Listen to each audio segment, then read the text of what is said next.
Сейчас у нас на двоих суммарный хронометраж Бабенко и Михайлов. Между собой тогда поделите. Первый предоставляю Бабенко Светлане Михайловне.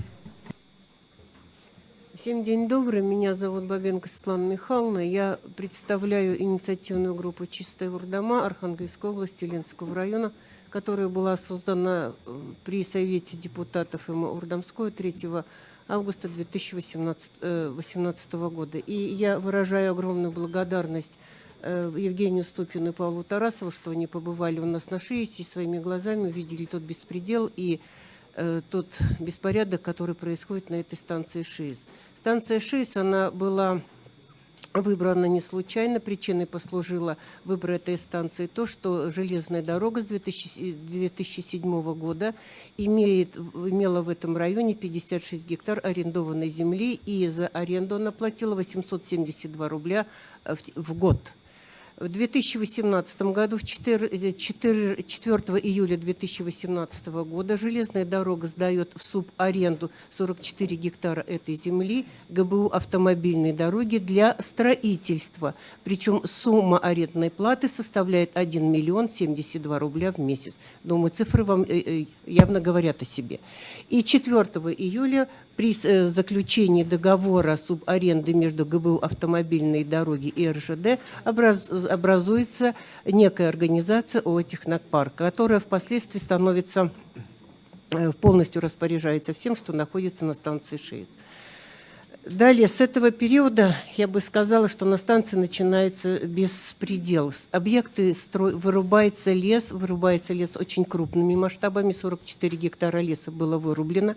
Не соблюдается ни один закон, который существует на территории Российской Федерации, и идет прямое наказание людей, которые находятся на станции ШИЭС. Далее, в ноябре месяце, без имеющихся каких-либо документов, данному проекту был присвоен звание приоритетного. И до сих пор это звание находится. Причем, еще раз повторю, никаких документов и оснований для того, чтобы иметь это звание, у данного объекта не было. 29 января 2019 года была проведена псевдопрезентация на территории МО Урдамское. Были приглашены представители Мосводоканала, были приглашены представители ООО «Технопарка», а также представители МВД Архангельской области и председатель партии «Единая Россия» Ленского района Архангельска. Были приглашены проплаченные люди, которым платили от 500 до 1000 рублей, чтобы они присутствовали. То есть необходимо было провести презентацию этого проекта, но хорошо, что вовремя пришли местные жители, не удалось это сделать. Завершите, то Олегу времени останется. Я хочу сказать, в завершении хочу сказать о том, что строительство данного объекта на станции ШИЭС практически невозможно, имеются ли там документы или не имеются, потому что это болото, и впоследствии строительство объекта приведет к уничтожению русского севера. Спасибо. Слово предоставляется Михайлову Олегу Алексеевичу, фракция КПРФ в Госсовете Коми. Здравствуйте, уважаемые коллеги. Я на некоторых моментах тоже остановлюсь. Дело в том, что Республика Коми, несмотря на то, что формально и не входит в зону, где сооружается, попытка произведена сооружение полигона для московского мусора, тем не менее, вот эта пресловутая станция ШИЭС, о которой уже Светлана Михайловна говорила, находится по прямой в 95 километрах от города Сыктывкара. Это крупнейший город, который поражает, значит, потенциальный полигон. Соответственно, для нас это очень актуальный и важный момент. Я бы хотел обратить внимание, что, по-моему, наименее подходящее место в Российской Федерации для того, чтобы реализовать вот такой вот проект, в кавычках, сложно было бы найти. Потому что 1200 километров от города Москвы, я понимаю, что здесь есть определенные интересы РЖД, потому что с севера идут груженные вагоны с углем, с лесом и со всем остальным, а обратно они, чтобы порожняком, чтобы пустые не шли, их можно заполнить московским мусором. Не совсем, с моей точки зрения, это правильная позиция, но очевиден здесь какой-то интерес. С другой стороны, абсолютно неразвитая инфраструктура на самой станции, то есть 2 небольших сооружения, все это необходимо там строить по новой, даже те выгрузка, значит, песка, щебня, которая там производилась, это все идет с нарушением, потому что никакой базы, никаких объектов для того, чтобы это все производить, там нет. То есть все эти действия абсолютно не подпадают, как уже Светлана Михайловна сказала, под действие какого-либо российского закона. Дальше, значит, само расположение ШИСа, потенциальной, значит, свалки, значит, потенциального полигона, оно крайне неудачное, как я уже сказал. Во-первых, это природный фактор. Там достаточно заболоченное место, там имеются краснокнижные виды, которые там произрастают, там огромное количество небольших водоемов, рек, ручьев, которые питают Северную Двину, и, соответственно, загрязнение от этого полигона может потенциально распространиться на значительную территорию вплоть до, значит, Белого и Баренцева моря и даже до Северной Европы.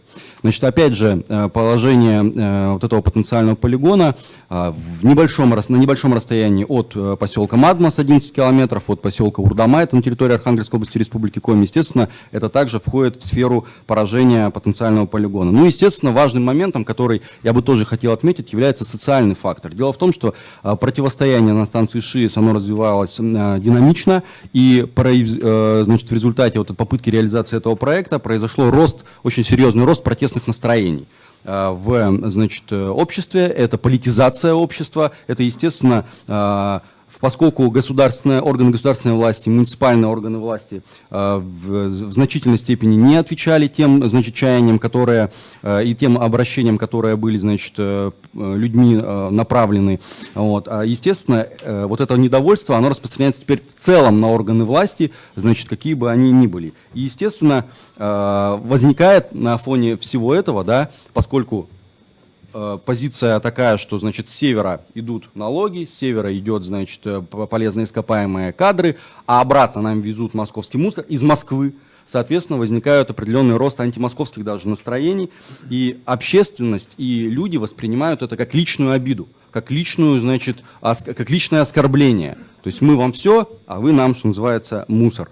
Значит, до ШИСа таких, значит, если они были вот такие вот настроения, они ограничивались кухнями, а теперь эти вещи уже говорятся на площадях, когда люди выходят на массовые митинги, крупнейшие, значит, в истории Республики Коми и Архангельской области, значит, они уже звучат как требования, которые, значит, невозможно не учитывать. Таким образом, подводя, значит, резюмируя, я бы хотел отметить несколько выводов. Первое. ШИС стал фактически именем нарицательным. Теперь у нас уже, вы знаете, лагерь под Казанью, ШИС-2 называется, происходит шиисизация общества, такой термин тоже используется. Фактически активистами сорван строительный процесс, вот, огромные издержки, это для того, чтобы завозить топливо, теперь единственный законный способ это вертолетом, значит, это, естественно, достаточно дорого, плюс охрана, да, значит, тех сооружений, которые есть, естественно, это все требует огромных материальных затрат, естественно, это ложится на налогоплательщиков все. Ну и фактически открыт уже ящик Пандоры, потому что независимо от того, какое решение будет принято по ШИСу, а мы уверены, для того, чтобы решить вопрос, нужно